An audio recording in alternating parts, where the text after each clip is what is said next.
ready for true happiness, for deep fulfillment, for feeling alive, on purpose, and in control of your life again? It's time to be the bold, brilliant, beautiful woman you were born to be. Welcome to the PurposeGirl Podcast. I'm women's happiness and life purpose expert Karen Rockkind, and I'm going to teach you how to live on purpose, feel alive, and be happy in every aspect of life. I'm going to get real about my life and interview women who are living on purpose so that you can finally live yours. Welcome to the show.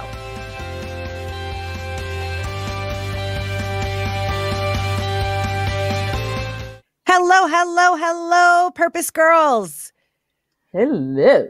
That is a hello from my guest that is coming up, Milagros Phillips. And I have to share with all of you, I'm going to out myself. I have a confession. I have a confession that it's only fairly recently that I realized that I have white privilege. And prior to that, as the granddaughter of Holocaust survivors, as someone who has experienced anti-Semitism, I truly did not understand this thing about race. I grew up in a fairly Jewish area. I grew up that was an issue. But I didn't understand race. And I didn't even understand why I needed to understand it, because I love all people and I just want to hug everybody and I want every woman to feel amazing about herself. So I didn't get it.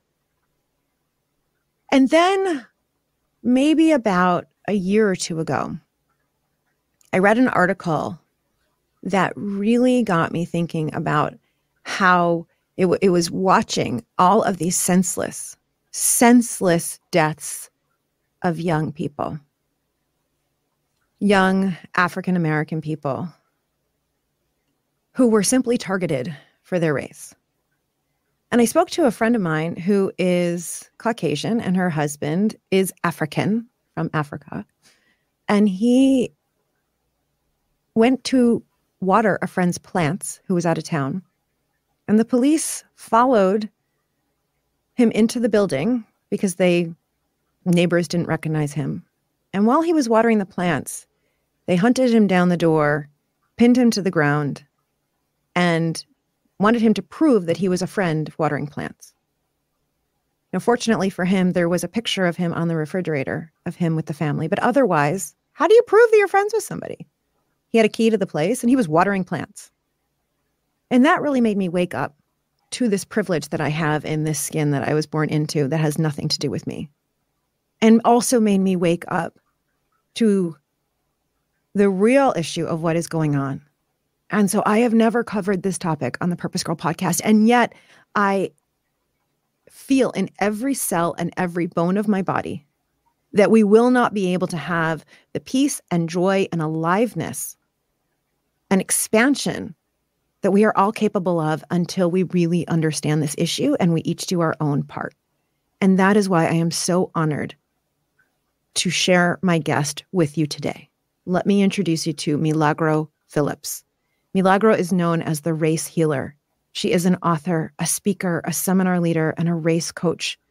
She recently created Race Healer TV, which is a talk show about the great work that people are doing in the nation to heal the racial divide. She also created Race Healer magazine, which will be available at the end of June. She has spent the last 25 years bringing race literacy to universities, national leaders, corporations, and nonprofits. Her Facebook is Race Healer TV, Race Demystified, the Race Healer group. We will have all of these links in the show notes, because once you get to know Milagros, you will want more from her. And so Milagros, welcome to the PurposeGirl Podcast. Thank you so much for having me on the PurposeGirl Podcast. I am honored to be here with you, and I'm so excited about our conversation today. Yeah, imagine being excited about talking about race, right? Right? Right, because normally it's like, I got to get tense. I love this. We're going to we're excited about talking about this. Mm-hmm. Well, you know what the tension is, right? So I'm eager to get started, right? Please get started, girlfriend. Let's go. This is so important. Right. Let's go. Yeah. So what happens is that when someone mentions the word race, particularly to someone who is not a person of color or someone who is not Black, what happens in their body. And what actually happens in the body is there's a tightening, because talking about race, actually, it's like rattling the inner chains that are inside your body, right? That are connected to this topic. It means that you're going to be challenging things that you have considered to be truth your entire life. So because you receive that conversation as a challenge, you go into fight, flight, or paralysis. And so you find that most people, they want to fly, right? They want to get away from you. Just forget it. I'm gonna go. Yeah. Like I'm out of here, right? They'll fight you, so they'll go into defense mode. And then you end up arguing and going back and forth about who's right and who's wrong. Or people become paralyzed, and it's like they don't know what to say. They don't, and so that's why it's a challenging topic.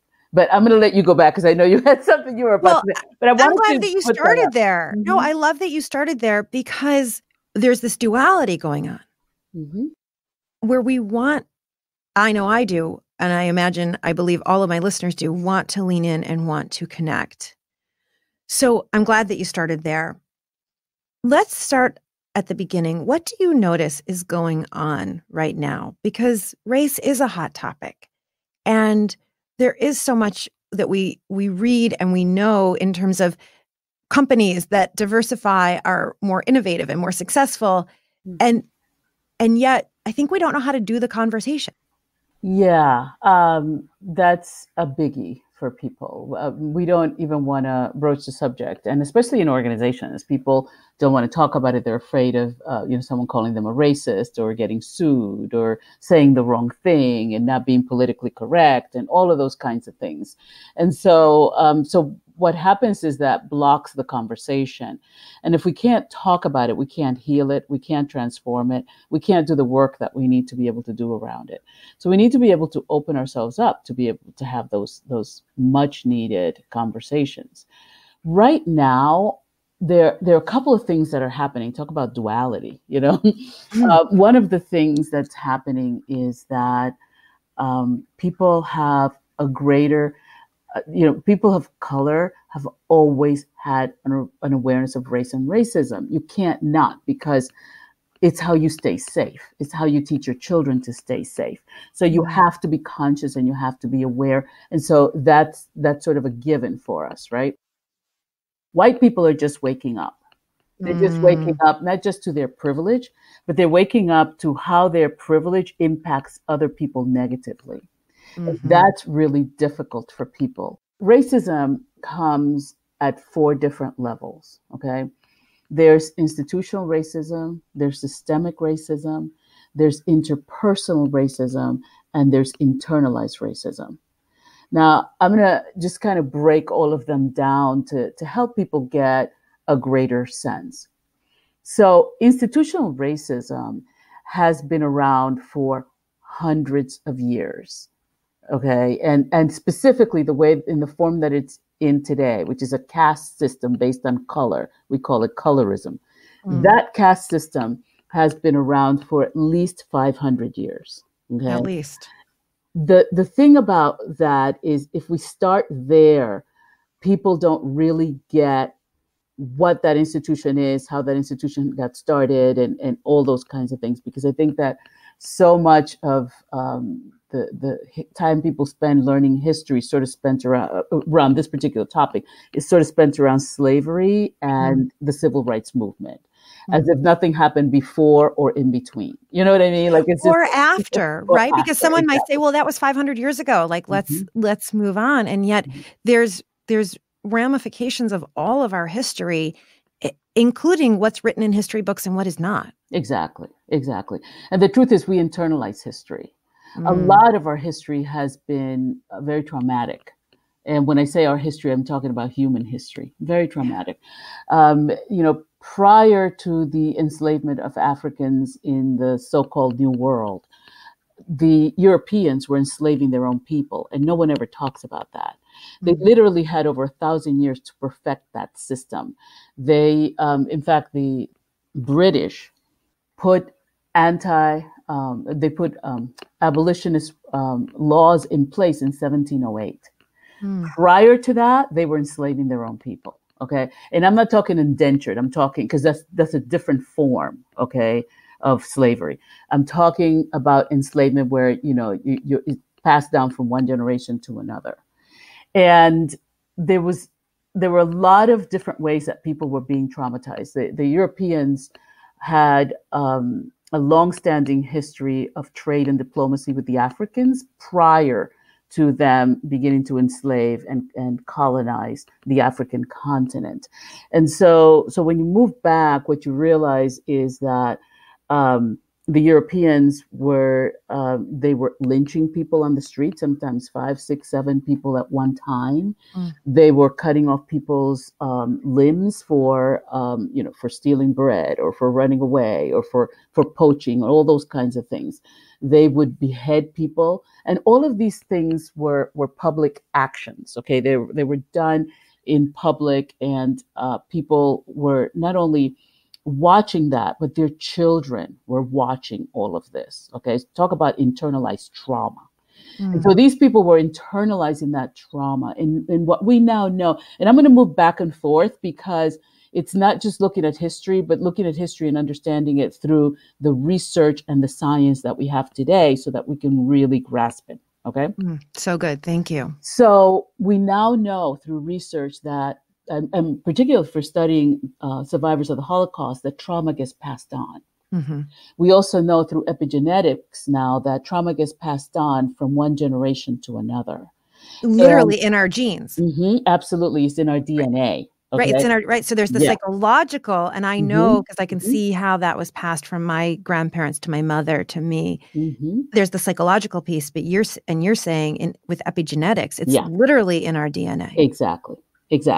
So the trauma gets passed on at a lot of different levels. You got the emotional level, you have the physical level, you have the psycho-spiritual level, which for a lot of people there's a spiritual component to this, and I talk about that with specific groups. So it's mind, body, spirit, and emotions. And so we have these people who in Europe a lot of them were starving. There was a lot of malnutrition. Those who could afford to have well-made clothing, particularly the women, the clothing was always very restrictive. And so you have all this incredible restriction. People are traumatized and they're not fed well. Okay. So now around the 1500s, Europeans had traveled the world, and so had Africans, because Africans literally settled the world. Okay. And so they always traveled. And so you have all of that going on. So you have people from the African diaspora all over the world. Okay. Right. And then you also have Europeans who were traveling through Mexico, traveling to various parts of Central, North, and South America, and the Caribbean as well. Okay. However, after Columbus in the late 1490s, after Columbus came into the islands, and he actually landed on what is now known as the Dominican Republic, he brought back proof that he had found India. Okay. and his proof were the Taínos, that he took with him about 100 Taínos. A few of them actually survived the voyage. Which were native people. These were native. Yeah, these were native. They were Taínos and Arawaks in the Dominican Republic. And so rather the Taínos are an Arawak people. So so you have this proof that now people, because remember, the populace in Europe were not educated. Most of them couldn't read and write. The monarchy wanted them to live in ignorance because educated people are dangerous. Yeah. Right. And so a lot of people actually believe that the world ended. If they couldn't see to the end of the world, and the world must end at the edge of the water or at the edge of the land, and so on and so forth, right? But you have these people who are being tortured and they're starving, and so it's a very difficult life. And you have this man who comes back with gold, silver, like food, lots of food. Okay, because you in the Caribbean you can grow food 365 days a year, and so and these are starving people. So now all these people are trying to figure out, how do we get to where he came from? And I don't mean, when I say he, I don't mean just him alone, right? Because there were people coming back and forth, right? And so you have these people, and one of the things that was happening throughout Europe, they call it the Spanish Inquisition, but really this was happening throughout Europe, was the papacy and the monarchy were at odds, and they also were trying to figure out how to control people, because you have a monarchy that's made up of a few people, in comparison to the people they're ruling, right? Mm-hmm. So Europeans had a fear of the revolt. And you can still see that today, wherever Europeans are, they always have this fear of the revolt. Okay, so this fear of the revolt, and so they needed to control people, which is why they traumatized people. We have known, it isn't just that science is telling us that when you traumatize someone, you traumatize them for generations, unless you do something to heal them. Okay, yeah, but it isn't just the science is telling us that; it's that our ancient books told us that. Okay, there's a little thing in the Bible that says, the sins of the father shall be visited upon the son 7 generations hence. If you substitute the word sin for trauma, okay, you hear what I'm saying? Yeah, really, and what you're saying is, for thousands of years, it's been understood that what one generation experiences, the next generation feels. Exactly. And then it goes on and on. And and it's so interesting to hear you talk about, you're saying the Europeans and the revolt, it's like the human fear factor, right? The fear brain like kicks in. Yeah. Oh, if that person has food, I can't have it. Or if they know something I don't know, then I need to try to hold them down. There's like, and we see that today all over the world, right? And so this is so important. And watching your TED Talk, I learned, and I did not know, and I am outing my own ignorance here. So thank you for being one of my teachers, Milagros, that many of the Africans, like you said, traveled the world, kings and queens, well educated, not the picture we see when we're talking about, human trafficking. Yeah. Well, you want to make sure that when you talk about human trafficking at that level, that you dehumanize people, because then that makes it a lot easier for you to do what you have to do to control them. Right. Okay. Yeah. Right. And what happens, so you have the first generation that's traumatized, right? And then the next generation acts out of that trauma, but they don't have the context for the trauma.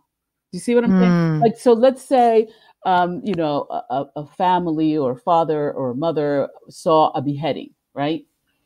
So that traumatizes them. Their child is automatically traumatized, okay?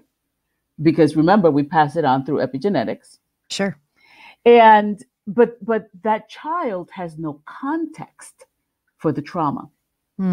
So scientists did this research project where they took mice and they were pumping in the fragrance of cherry blossom oil. Okay, so the mice are smelling cherry blossom oil, and every time they would pump in the oil, they would electrocute the mice. So the mice were traumatized. After a while, you didn't have to use the electrical things anymore. All you had to do was pump in the oil, and they would go into trauma. Okay, they would act out of the PTSD, right? Right, of course. Stress. Right. And so they found that the next generation acted more traumatized than the first generation. Oh, wow. What I realized by doing my own work and trying to, because I'm always trying to look at the detail. I'm a detail person, right? A big picture with a lot of understanding of the importance of detail, because I'm an artist, I'm a painter. And so what I realized is, well, of course the second generation acts more traumatized, because they don't understand why cherry blossom oil is making them act that way, because now the trauma has been decontextualized. They no longer have the context. So if you have someone who experienced the Holocaust, right, and now you have that they have a child, the child did not experience the Holocaust, but they're acting out of the trauma, and the trauma has been decontextualized, and you don't really know why you're doing and saying the things that you're doing and saying. Right. This makes so much sense. The second generation also has had the experience of their parents acting out from the trauma. Absolutely. Right. So there's the original, right? Like my grandparents would save tea bags, understandably, and use them 3 or 4 times. Right. Yep. And so my mom, like you're saying, didn't understand. She wasn't part of why. But, and then that's a very small example. But my grandparents' fear, right? They had a lot of fear and frankly, a lot of kind of hatred of, people who did this to them. And so that their fear then gets passed to my mom. And so she was raised in that kind of environment, right? So this is interesting. Makes a lot of sense. Yep. And so you have this experience that so now all of this experience is getting passed on, from one generation to another. So let's say that the fourth generation never, just never experienced anything negative, had always had this wonderful life and no trauma, right? And then someone gets sent to war. Now the whole family is re-traumatized again. So this is the fourth generation. Now you have another 7 generations. So now you have 11 generations. Does that make sense? Yeah. So here we are, 11 generations later, people being re-traumatized and people constantly being re-traumatized. And so I wanted to put that as sort of context to some of the stuff that I want to talk about, because we don't always take into consideration the intergenerational historical trauma that people of color are constantly experiencing, and the macro and micro aggressions and how that affects your emotional health, your physical health. It just really affects people at levels that we don't always consider and we don't always talk about. And yet it needs to also be part of the conversation. Yes. I think it's so helpful, because what you've just given us is the context of 500 years ago and prior to that, right? And if we think about the days of civil rights, the public civil rights, Martin Luther King Jr., that wasn't that long ago. That's just about 2 generations. So this is fresh. Exactly. There's a lot of fresh wounding, fresh trauma. Exactly. And people are constantly being re-traumatized by watching public lynchings. Okay. Yes. So watching a policeman kill a Black man who's unarmed, watching, like all of these things constantly re-traumatize people. Yes. And, and there are folks that are now looking at racism as a public health issue, health issue. Yeah. And so there's that part of it. So you've got this violence that has been passed on for generations, right? And in the Europeans were really looking at how to maintain this free labor force. Because first, the free labor force were first Europeans. But then when they started coming and settling and looking at these new lands, suddenly there was land to be had, which was taken from the natives, because there were natives, there were millions, there were literally millions of natives living in North, Central, South America and the Caribbean. And they were all annihilated, a lot of them from diseases, others were killed, and and the land was taken over. Okay. So that was one of the first things that happened. The Europeans then tried to enslave, they brought some enslaved white people with them, Europeans with them. I have a very good friend that teaches at Harvard that traces his family back to white slaves in America. Wow. But they made terrible slaves because heaven help them, they would run away. They would get on ships and go back to Europe and settle somewhere else that no one knew them and end the story. Okay. Mm-hmm. So then you have the Europeans try to enslave natives. And they claim that natives made terrible slaves because heaven help them, they would run away. And they would hide with other tribes, and they would tell other tribes what was going on. And so that wasn't working for them. Then they figured, because they had long-standing relationships with Africans, and by the way, there were black royal houses in Europe. The Sousas are a black branch of the Portuguese royal family. And so they already knew what these people looked like, and they thought, well, they look different from us, right? The hair texture is different from ours. They just look different from us. So they started enslaving them. And they gave themselves 100 years to really figure it out and really hone in on it. Okay, like how to do it well, how to make a do system, it really exactly, which is making my stomach sick, probably everybody else. But yes, thank you for this. This is so important to understand. And so once they had figured that out, which was between the 1500s and the 1700s, so a couple hundred years, okay, then they put abolitionist laws in the books in Europe. So, for instance, in England, their abolitionist laws go.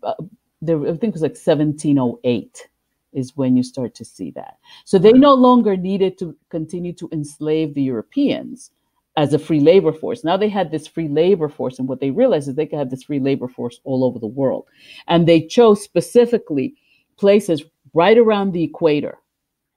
And those places were chosen for some very specific reasons.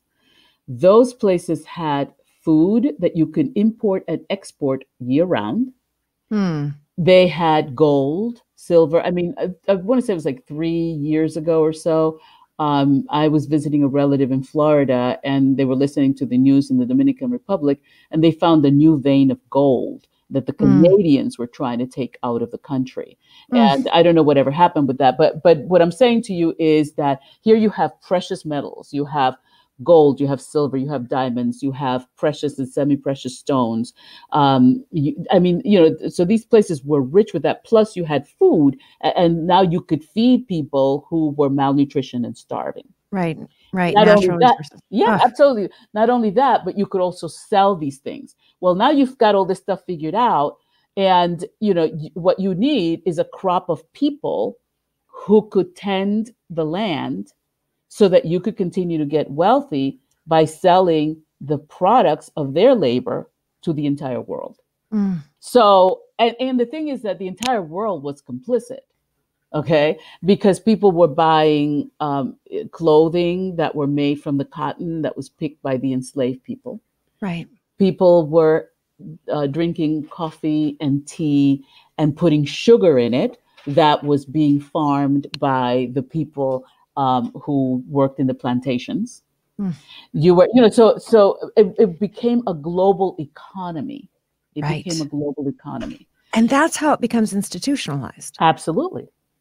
Right. It's, again, I will out my own ignorance because I think it's important that I would say about 3 years ago, Josh and I saw some documentary about where our clothes came from. And without even thinking about, well, how come we can buy clothes so cheap at Old Navy? And learning, it's so cheap there because it's children who are, making, and then it was, oh my God, okay, we're not going to do that anymore. But we don't even think about, it shows up on our shelves. We don't, like you said, we don't know what we don't know. But I wanted to do this episode because we need to be responsible for knowing. Absolutely. Because I think once we know, we say, well, I don't want to be any part of that. Yep. Yeah. When it comes to racism, ignorance is key to maintaining it. Mm-hmm. You need people to not know, because our true nature as human beings, who we are, how we show up on the planet, is pure love. Mm. When you think about looking at a newborn baby, and you think about, just between 0 and 1, and you look at babies, you see who we really are. Yeah. You smile at them, they smile back.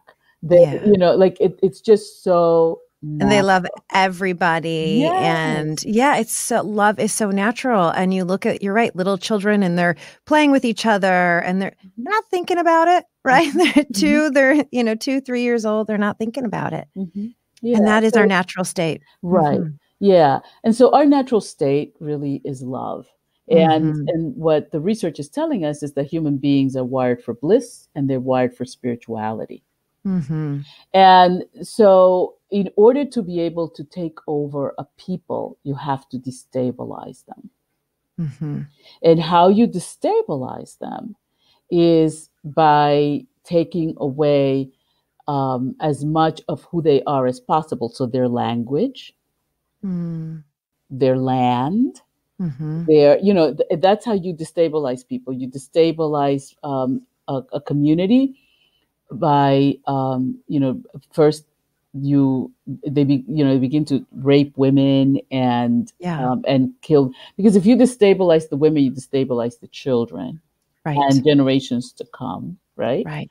You also destabilize the men, because they're trying to defend the women, but they can't, because they're being killed, because the weapons that, people are showing up armored for war that you in your village were not expecting. Right. Okay. Right. And this is such an interesting point too, about women, because this podcast, our listeners are women. And the reason I'm so passionate about empowering women is because as a woman is educated, so too are her children, and therefore so too is the community, therefore so too is the world. As a woman owns herself and her power and her happiness, so too are her children, and so too then is the world. So to hear you say that part of breaking down an entire people was to break down the women, it breaks my heart, but it makes a lot of sense. Yeah. Yeah. And the thing about destabilization is that once the community is destabilized, then you can steal from them. Mm-hmm. You don't even have to fight them to steal from them. It's very easy. And you can establish rule. That doesn't mean that people aren't going to fight you. That doesn't mean they're not going to revolt or any of those things. But what it does mean is that if you have a system that you have already proven, you have a way that you can destabilize people is through trauma, right? So, and you don't need to traumatize everybody. Mm-hmm. You only need to traumatize a certain segment of the population, a certain number of people in the community, and the whole community becomes destabilized. Yeah. This is, I mean, it's bone chilling in the worst way. And then we can see the impact of it still today. Absolutely. So here we are, 2019, and technically, quote unquote, everyone is, at least here in the United States of America, and I know that we have listeners all over the world, everyone is technically, quote unquote, equal, technically, quote unquote, free. And I say the quote unquote because there is this institutional, we see it in the wage gap, we see it in the discrimination, we see it in so many places. How do we even begin to shift and to support our brothers and sisters to heal and thrive? So the first realization is that we all need healing. Healing may take on different form, but we all need healing. Okay. Mm-hmm. And, but in order for that to happen, you have to take responsibility for the fact that you're broken. Do you know what I mean? Like, there's an issue here. I always tell people, there was a time that I was in my own ignorance around certain things in life. Mm-hmm. And then I became aware. And at some point, that awareness became the information that led me to understand that I needed healing. So at some point, I became healthy enough to realize that I need healing. Mm-hmm. Part of the issue with racism is a white problem. Okay, let me explain that. Racism is a problem for people of color, but it is not the problem of people of color. Mm-hmm. People of color have another issue to solve. People of color have to solve their own prejudices, their how they internalize the institutional and systemic racism. Okay, Mm-hmm. which shows Mm-hmm. up as colorism. It shows up as oppression. It shows up in a variety of forms. Okay, Mm-hmm. so that's the piece that we have to heal. White people need to heal racism. That's their problem. Mm-hmm. Okay. And that problem is predicated on violence and maintained through violence, whether it's economic violence, physical violence, emotional violence, spiritual violence. It's maintained through violence. So the first thing that whites need to do is they need to own their own dysfunction. They need to start breaking it down, looking at it, looking at the various ways, because the truth is that ultimately, if you really peel back the layers, what whites find out is that they too are oppressed. But their oppression is hidden behind privilege, and it's hidden behind a pseudo freedom that people of color don't have. And in order for whites to maintain that freedom, and in order for them to maintain their privilege, there's certain rules that they have to follow. And if they break those rules, then they're subject to losing their whiteness, because whiteness is not just a skin color. It is a privilege bestowed upon. And if it's bestowed upon you, it can also be taken away. And so whites need to understand the role that they are playing in maintaining the dysfunction, how they're getting paid, literally paid by dollars and cents to maintain the dysfunction, which then destabilizes their brothers and sisters all over the world. Yeah. They have to own that piece. Once So they own that, then they can start to heal. Yeah, and I want to pause there with owning, because listening to this, I can imagine a lot of people listening to this are going, but I don't hold anyone down. But I don't, and I'm saying that because I'm wanting to own. I'm wanting to heal, and I'm wanting to do my part, and I'm wanting to be aware of the places that I have blind spots, and I'm wanting to know, Milagros, what does that look like and tangibly mean in terms of ownership? You know, I'm not paying one person different than another. I'm not. You see what I'm saying? I would love to know. So what does that mean in kind of tangible terms? Sure. Yeah. So, for instance, there's some recent studies that have been done where they look at pay scale, because that's pretty obvious, right? That's dollars and cents, right? And for every dollar, every one full dollar that a white male makes, a white female makes 80 cents. A black male makes 70 cents. A black female makes 60 cents, somewhere around there. A Latinx, male and female, make around 53 cents for the same dollar. So that's just pay scale, right? When you start to look at intergenerational and historical wealth, okay, how wealth has gotten passed down. The people who actually created the wealth were the workers, but they didn't have access to the wealth. Right. Okay? So let's say I start a restaurant, right? And I hire you, and I hire your husband and your friends and your children. And I hire a bunch of people, and everybody has a different job, different specialty. Okay. And I don't pay anybody a cent. I'm amassing great wealth.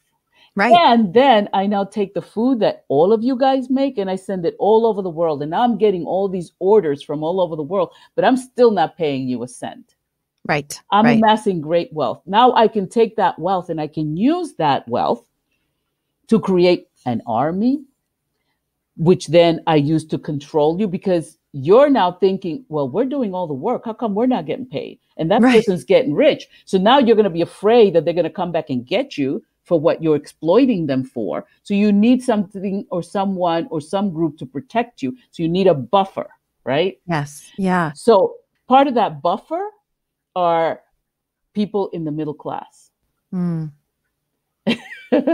Interesting. Yeah. Okay. And so as I think about my own life right now, right? Mm. And I want to heal. I want to personally heal, and I want to personally do my part.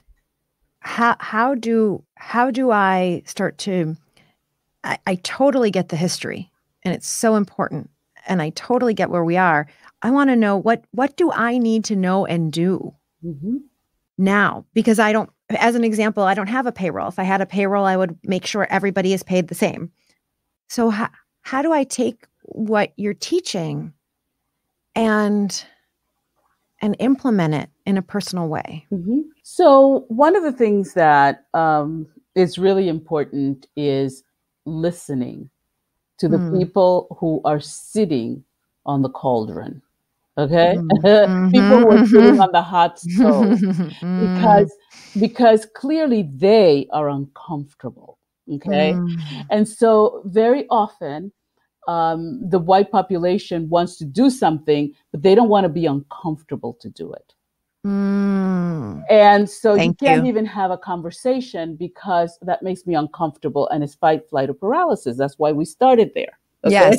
Yes. And so if I have something happening, like I want to tell you that, I had a friend that got like the story that you told about your friend who's watering plants, right? Yes. And you and I, let's say we're both white, and you and I can't have a conversation about that because I'm uncomfortable. Can you imagine how your friend who was watering plants feels? And you can't sit in that discomfort for 10 minutes to have a conversation with me? Yes. So the first thing is, I see. You can't go around this stuff. You have to go through it. We have to be in it. Absolutely. You have to be willing to sit in the discomfort. You have to learn to listen to what people are saying to you about what is happening to them. Because so often people of color want to tell their story, because part of telling your story is you're expressing it or you're pressing it out of yourself. Yes. Okay. Yes. So that it doesn't just linger and sit there as a tight ball in your body, then making you sick. Right. So we want to be able to tell our stories, and no one wants to listen. People in power that could make the shift, that could help change things, don't want to listen, but they will listen to another white person. So whites have a huge responsibility. This has been handed to them from, generation one right through to now. So there is the ancestral responsibility, and then there's this responsibility for now.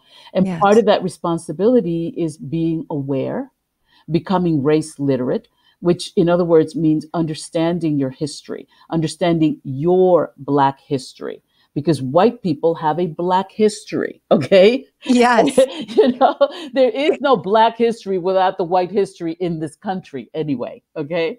And right. And thank you for saying this, because it's like in college, I could have taken history and then I could take African American history or Black history. And it's like, no, it's all history. But that right there is just such a great tangible example of institutionalized racism that we call history, but we got, it's like marriage is marriage, but gay marriage is something else. No, it's all just marriage. And so I love what you're saying, listening, wanting to know, wanting to hear. And, there's this perception that if someone talks to you about race, that they're trying to take something from you. They're trying to take your history from you. They're trying to take your belief system from you. They're trying to take money from you because of reparations. There's this perception that if someone talks about race, they want something from you. And I think it's so interesting, after people of color have literally built the world, and certainly in the last 500 years for free, okay, that whites have this fear that someone's going to take something away from them. So here's the thing. Very often, let's talk about it from the perspective of money, okay?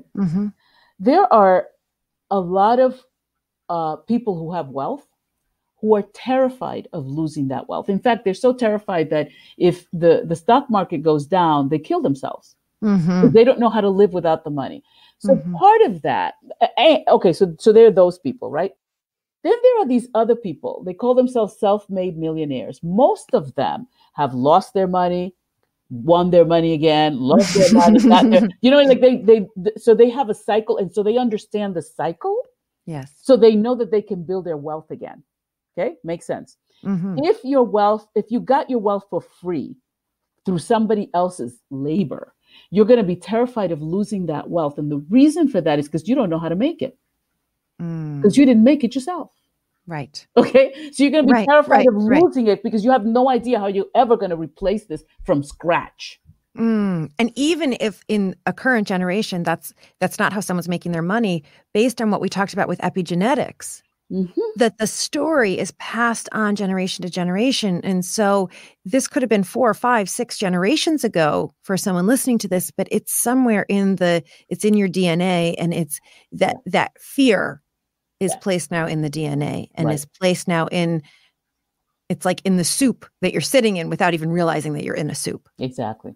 So how we heal is by becoming aware, getting rid of the ignorance, allowing ourselves our emotions, because emotions are going to come up. Because one of the things that particularly whites discover in this process is that they've been duped. Their real history has been hidden from them. Yes. They've not been given, so they've been treated like children because patriarchy infantilizes people. The whole idea is to infantilize people because it's easy to destabilize an infant. Yes. Okay. And so they need for you to be ignorant, and they need for, like the whole system needs for you to not know and not be awake and not be aware. Okay. So part of healing and transforming is you got to become aware. You need to understand the historical context of this stuff, because a lot of what often happens is people have these conversations, but without the historical context, it's just sort of just sitting there, okay, without it being attached or linked to anything. And it's important to make the links and connect the dots, okay? Absolutely. Because then you start to see how it's playing out today in today's world, okay? Yes. And so people who truly want to create a new and different culture, a culture of equity, a culture of compassion, a culture of people who are awake and aware, need to go through a process of their own transformation, their own awareness, because it's the macro, the micro that then gets represented in the macro. Okay. So it's as within, so without. So part of the process is understanding how this stuff works, how it plays out, understanding the context of it, being able to listen to the people who are in it, who are telling you their stories. Stop minimizing the pain that comes with those stories, and even the pain of the telling of those stories. Right. Look at what is really happening and stop making excuses. Like, a 12-year-old gets shot by the police for playing with a toy gun, and people were like, well, why was he pointing the gun at the police? Do you know what I mean? Like, really, people? Seriously. Right. And it was plastic and orange and bubbles come out of it, but so those kinds of things. And so let yourselves be uncomfortable, because there are people who are sitting in the fire. Yeah. Imagine their discomfort, and their discomfort is being used is being used to leverage you and leverage your life. Right. So there's a level of responsibility around that. It's like, looking at child labor and going, I had no idea this was child labor, and then becoming responsible, and then looking at how do we dismantle that system. That makes sense. But you need to understand what the system is before you can do that. And trying to solve racism at the interpersonal level is, I have this quote, and I use it all the time because I really love it, by Henry David Thoreau. And it's, for every 1,000 people beating at the branches of evil, there's only one beating at the root. Okay. So everybody wants to solve this thing at the interpersonal level when actually this is institutional and systemic. And you learn from the institutions and the systems to internalize the process. And then that process gets acted out in the interpersonal relationships. Does that make sense? Mm-hmm. Yeah. And so trying to solve it at the interpersonal relationships is a lot harder, believe it or not, than really looking, because see, when you're trying to do it at the interpersonal level, what happens is you're then ignoring the cause. Right. It's like, so the interpersonal level, if I'm hearing you correctly, and please tell me if I'm not, is when I just want to hug you. And I mean, I remember the first moment we met, Milagros. We were in line. We went to an event with 2,500 women, and we were standing next to each other. We were first in line, and started like a big chant, for everybody. And right, and I just want to hug you. I want to hug everybody, right? Mm-hmm. And so, with that, and that's not bad. It's good. Exactly. Absolutely. And I have a responsibility to go deeper and to understand the root and the history of how did we get here. And that's my responsibility, right, is what I'm hearing you say. Absolutely. So I think we all want to go, let's just love everybody. Mm-hmm. And so it's a both and. Love everybody. And part of loving everybody is really understanding the history that has not been told. Yeah. And yet is in all of our DNAs, and that we all need to heal from that. Yeah.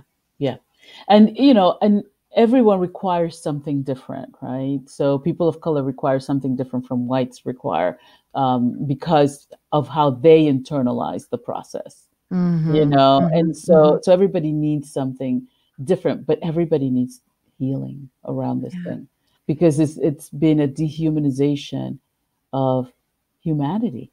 Yeah. So Milagros, I love so much. I'm so appreciative of everything that you're sharing. One thing that I have not known how to do, I want to hear the stories. I want to hear. That's how I love getting to know somebody, is to really know their story. And sometimes I'm afraid to ask, because I'm afraid I'm going to say the wrong thing. Mm-hmm. Yeah. And so how do we approach the conversation? You need to be willing to make mistakes. You need to period, the end. That's it. You need to be willing to make mistakes around this stuff. And, and I always tell people, if you get it wrong, let someone correct you. Because here's the thing about that. While we're busy trying to figure out what is politically correct, if I should call you Black, African American, Latino, person of color. That's the interpersonal level. And that's where we are kept busy. That busy is about destabilization. And if you're destabilized, you can't break down the systems and the institutions that maintain the dysfunction. Got it. So be willing to make mistakes and go after the places where the difference can be made. Let me give you an example. I worked on a project years ago called Congressional Conversations on Race. And we worked with members of Congress for 3 years around this whole thing, around issues of race. And I created a program that was a 3-part program. And the 3-part program was based on the work that I do and that I've been doing for 20 some odd years. And what I noticed by doing this work is that there are 3 things that people need in order to begin the process of understanding, right? So they need the historical context. They need to have some kind of visceral experience, whether it's, through a film or through, a reenactment or being there or, that kind of thing. Mm-hmm. And then they can have a conversation, because then the conversation is different. Okay. Mm-hmm. So we created this program, and in our program, we would expose the members to some of the history or in their district. Okay. And then we would take them on a tour of these places and show them whatever it was, because we would work with the members at first and ask them, what do you want to focus on? Because when it comes to race, it could be, it could be work, it could be education, it could be, it's a million things, because they're all impacted by race. Absolutely. So I remember we were on a bus and we're doing a presentation, and the members got to invite whoever they felt were stakeholders in the community and needed to be in the conversation. And this particular place had what is known as a food desert. Food deserts are places where there are no supermarkets in specific neighborhoods. And there are a lot of fast food places, but no supermarkets where people can get fresh fruits and vegetables and things like that. This particular place had a food desert, but it also had a farmer's market that showed up once or twice a week. A lot of the people in this neighborhood had no transportation. So there was a bus system in the neighborhood, but the bus didn't go anywhere near the farmer's market. Nowhere near the farmer's market. So here we are at the bus and we're doing this presentation, and we had invited a couple of executives from 2 different supermarkets to show them how they have supermarkets on the white side of town, but on the black side of town, they were nowhere to be seen. Okay. And so here we are on this bus, and we're doing this presentation, and this woman gets on the phone, and I'm thinking to myself, she's not paying attention. You know what I mean? Like, she's listening to us. Hello. Yeah. And she gets off the phone and she goes, okay, it's done. And I was sort of like, what is she talking about? And she said, there's going to be a bus stop there starting tomorrow. That's how quickly you can make a shift if you want to. You can make changes. That doesn't mean that the internalized stuff is a different story. That's lifelong learning. Okay. Yes. But while you're lifelong learning, there are things that can be done that can make people's lives easier, that can change institutions, that can make institutions aware of the fact that, hey, you don't have any supermarkets over there. Why not? Why don't you have any supermarkets over there? Because these people obviously have enough money to go to the fast food places. If you have a supermarket there, they'll buy fresh foods and vegetables, which can make a difference to them and their families. You know, so you need to make people aware. People who have power and who are in positions of power can make a huge difference, but you need to understand what the difference is yourself. You need to be educated enough to be able to understand it. You need to be able to really open yourself up to new possibilities, and you need to be a risk taker. Yes.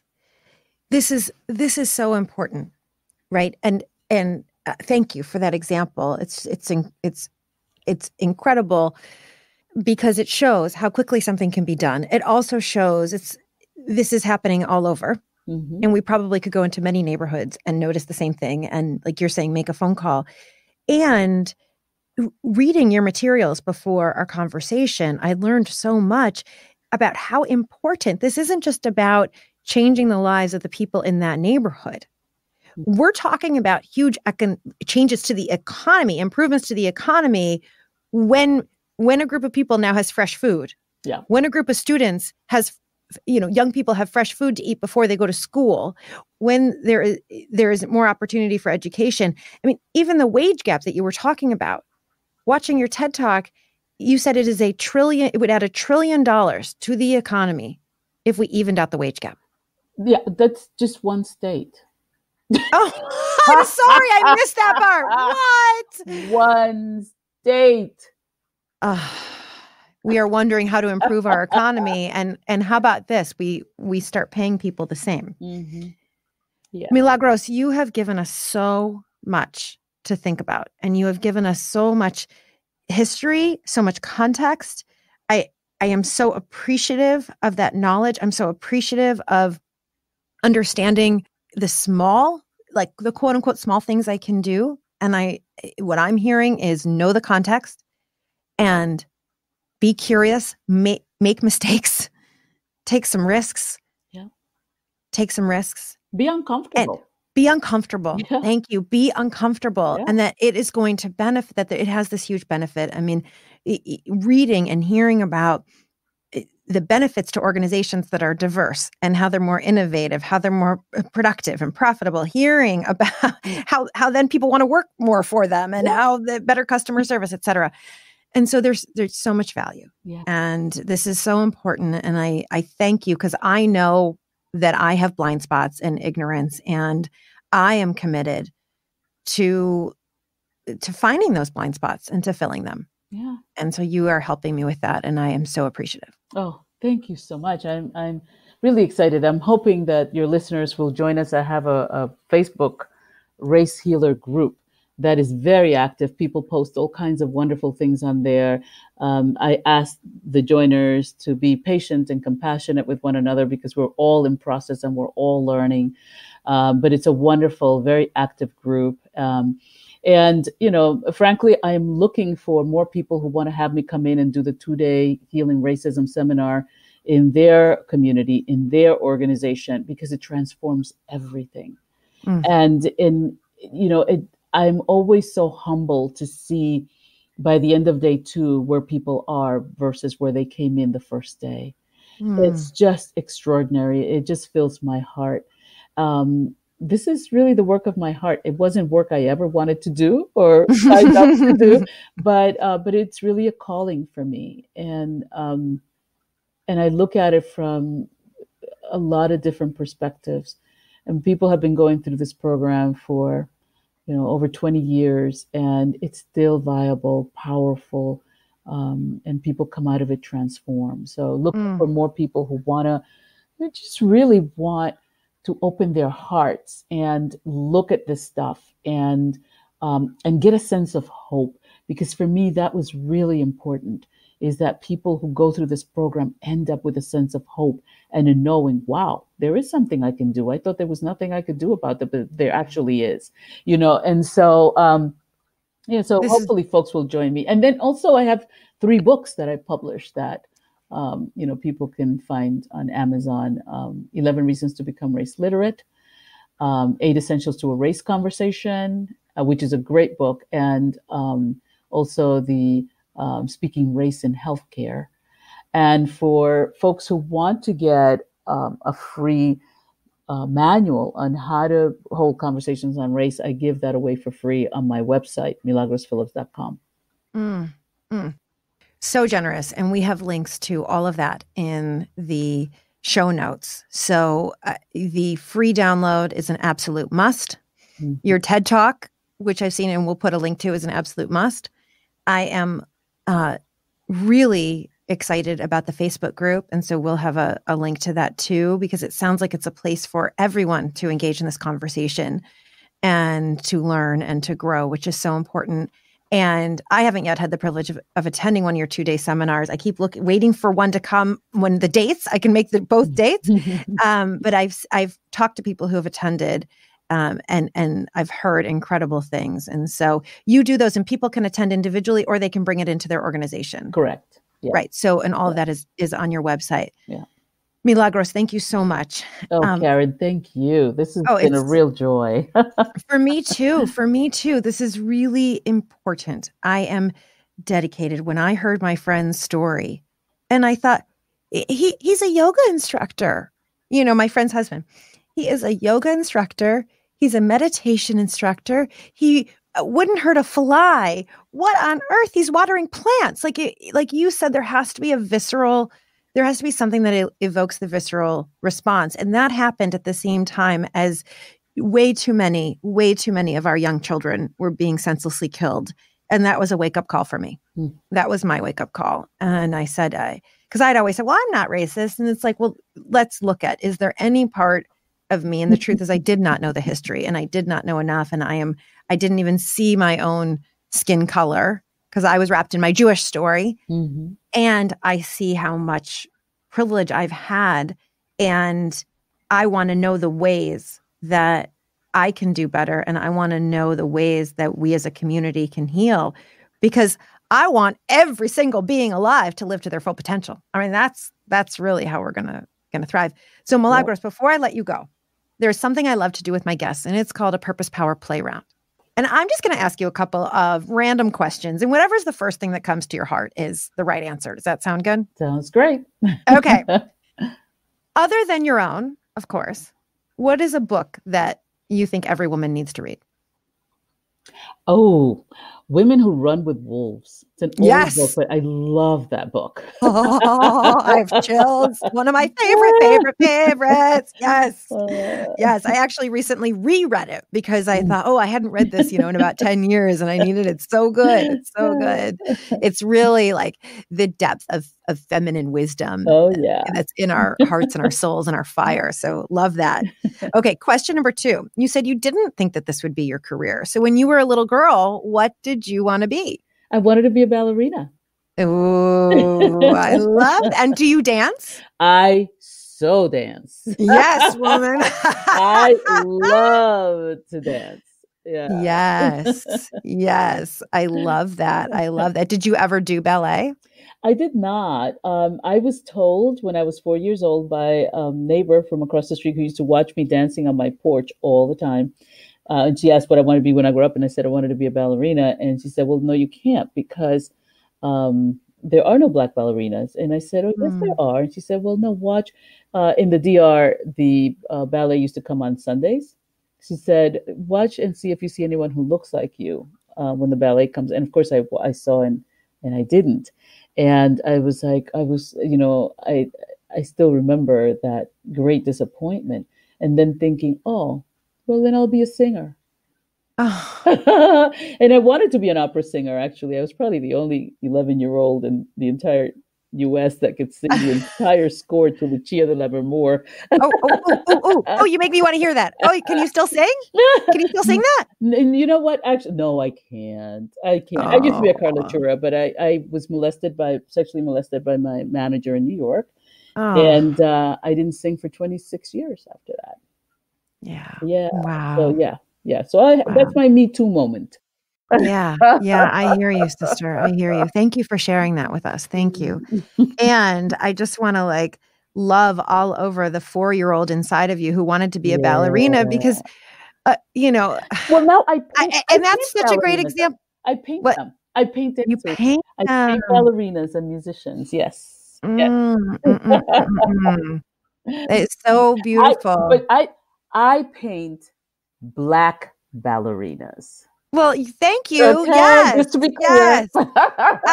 As you should. Thank you very much. But what a great example there of the conversation of the institutionalized racism, someone telling you that isn't possible for you because of the color, the pigment in your skin. It makes no sense. Mm-hmm. But it's such a great example of, you think about any children who wanted to, let's say, be president, and before President Obama, there's not been a Black president, so you can't be. Mm-hmm. And then they give up on their dreams. So it's heartbreaking, and it's such an example of how we don't even realize the down spiral and what happens. Okay, my last purpose power play round question. Okay. What is one thing that you think every woman needs to know? How powerful she is.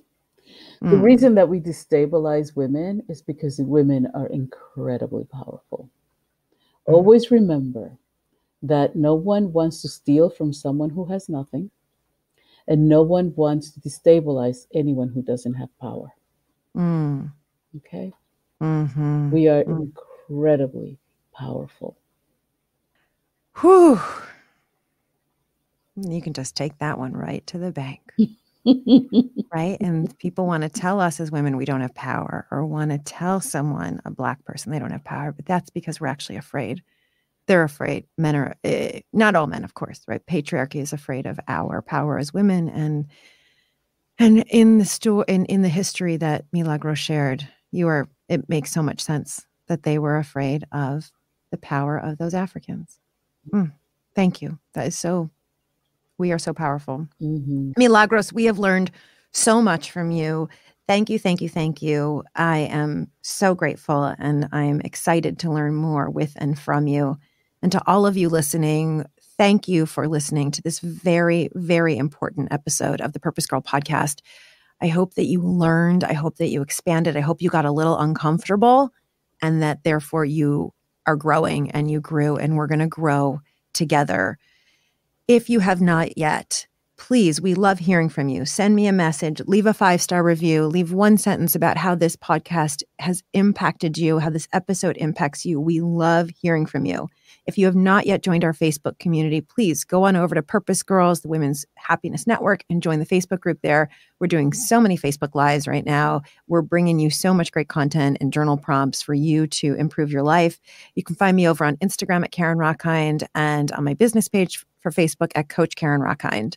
Most importantly, please share this with every woman who needs to know. Share this with your daughters. Teach them early. Share this with your mothers who may not have gotten access to this information. Share this with the women at work. Share this information because that's how we're going to change the world, one woman at a time. As always, may you live purposefully, may you love yourself, and may you love life. Bye for now.